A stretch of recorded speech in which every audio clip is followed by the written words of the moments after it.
ಚಾಮರಾಜನಗರದಿಂದ ಬಂದಿದ್ದೀನಿ. ನಾನು ಬ್ಯೂಟಿಷಿಯನ್, ಅನಿಮಲಿಸ್ಟ್. ನಾನು ಇಲ್ಲಿಗೆ ಬಂದು ತುಂಬ ಹೆಲ್ಪ್ ಆಗಿದೆ ನನಗೆ. ಏನಪ್ಪ ಅಂದರೆ ಟೆನ್ಷನ್ ಕಡಿಮೆ ಆಗ್ತಾಯಿದೆ.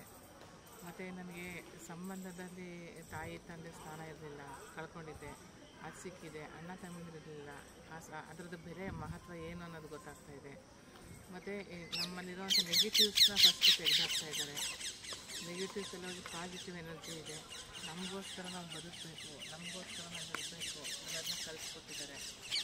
ಮತ್ತು ನಮ್ಮನ್ನು ನಾವು ಪ್ರೀತಿಸಬೇಕು ಫಸ್ಟು ಅಂತ. ಮತ್ತು ಅವರು ನಮ್ಮನ್ನ, ನಾವು ಗುರುಗಳು, ನಾವು ಶಿಷ್ಯರು ಹೇಗೆ ನೋಡಬೇಕು ಹಾಗೆ ನೋಡ್ತಾ ಇಲ್ಲ. ಎಲ್ಲರನ್ನೂ ಒಂದೇ ರೀತಿ, ಒಂದೇ ಭಾವನೆಯಿಂದ ನೋಡ್ತಾ ಇದ್ದಾರೆ. ಅದು ತುಂಬ ಚೆನ್ನಾಗಿದೆ. ತುಂಬ ಚೆನ್ನಾಗಿ ಇದು ಮಾಡ್ತಾ ಇದ್ದಾರೆ. ಮತ್ತು ಪ್ರತಿಯೊಂದು ನಮಗೆ ಒಂದು ಸಣ್ಣ ಕಲ್ಲು ಹಿಡಿಬಿಟ್ರೆ ನೋವು ಅನ್ನಿಸ್ತಾಯಿತ್ತು. ಬಟ್ ಇಲ್ಲಿ ಅಷ್ಟು ದೊಡ್ಡದು ಸೂಜಿ ಚುಚ್ತಾರೆ. ಬೆಂಕಿಯಿಂದ ಭಯ ಇಲ್ಲ ಅನ್ನೋ ತೋರಿಸ್ತಾರೆ. ಕಬ್ಬಣನ ನಾವು ಇಟ್ಕೊಳ್ಳೋಕ್ಕೆ ಎದುರ್ಕೋತೀವಿ. ಕಬ್ಬಣನ ಬೆಂಡ್ ಮಾಡಿ ತೋರಿಸ್ತಾರೆ. ನಾವೇ ಮಾಡ್ತೀವಿ ಅದನ್ನು. ಅದು ಭಯ ಇಲ್ಲ. ಫೈರ್ ಭಯ ಇಲ್ಲ. ನೀರಿನ ಭಯ ಇಲ್ಲ. ಯಾವುದೂ ಭಯ ಇಲ್ಲ. ನಾವು ಯಾವುದಕ್ಕೂ ಹಂಚಬಾರ್ದು, ಧೈರ್ಯವಾಗಿ ನುಗ್ಗಬೇಕು ಅನ್ನೋದನ್ನ ಹೇಳ್ಕೊಡ್ತಾರೆ. ಮತ್ತು ಮೆಡಿಟೇಷನ್ ತುಂಬ ಇಷ್ಟ ಆಗುತ್ತೆ. ಮೆಡಿಟೇಷನ್ ಮಾಡಿಸ್ತಾರೆ, ಧ್ಯಾನ ಮಾಡಿಸ್ತಾರೆ. ಮತ್ತು ಯೋಗ, ವಾಕ್ ಇಂಪಾರ್ಟೆಂಟ್, ಅದನ್ನು ಹೇಳ್ಕೊಟ್ಟಿದ್ದಾರೆ. ಮತ್ತು ಇನ್ನೇನಪ್ಪ ಅಂದರೆ